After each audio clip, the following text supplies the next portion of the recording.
I fish for bass whenever I can.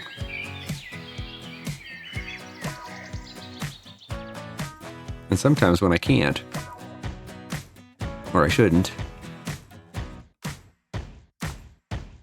Heck, I even like fishing for bass when I'm not catching them. Which, now that I think about it, it's quite a bit of the time. Since I like doing this so much, I thought I'd set a goal. I'm going to see how many bass that I can catch this season. And I'm going to track my progress on this YouTube channel. Me against the wily bass. Mono e Microptera salmoides. Despite being known for eating just about anything, getting a bass to eat a hunk of plastic with hooks in it ain't easy. Unless you can talk to the fishes, you have to trick them into thinking your lure is something it's not. Bass are smart. Okay, it's all relative. I mean, their brain is the size of a peanut. But that peanut is tuned for their world. It's enabled them to survive and thrive for eons. It's like the onboard computers on the Voyager space probe. Not much power, no bells and whistles, but it's made to do exactly what it needs to do. Whenever you throw a lure in, chances are a bass is going to look at it. And then quite often she's going to choose to ignore it. And the longer a bass has been around, the more likely she is to see the cards you've got up your sleeve. I've watched bass swim side by side with my lure all the way back to my kayak, only to veer off at the last second. Like it's a plate of broccoli to an 8-year-old. But once you dial in the right lure, the right color, location, the right technique, it's Sunday chicken dinner. I've thrown lures over and over in the same spot without a single bite, only to change the lure, throw back into that same place, and catch a fish on the first cast.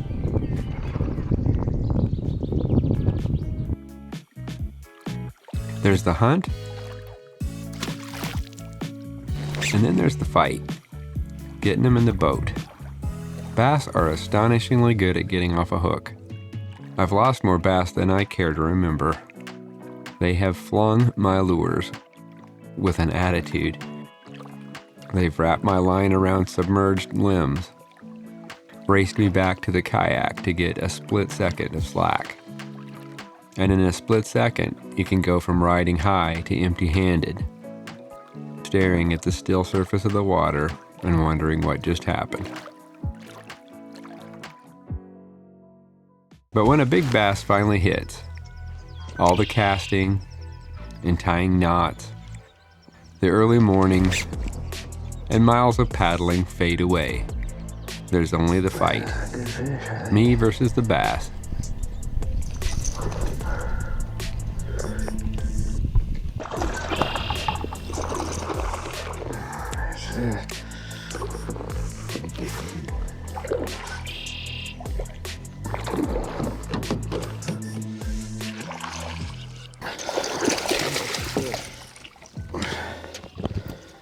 Oh, baby.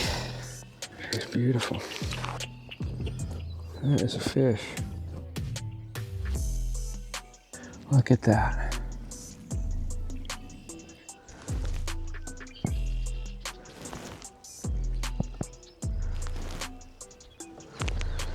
You're free. So how many bass can I catch this year? I figure there's about 250 days where the bass are on the move. So out of those 250 days, I figure I can fish about half of them. That's considering there's going to be windy days or days with otherwise foul weather,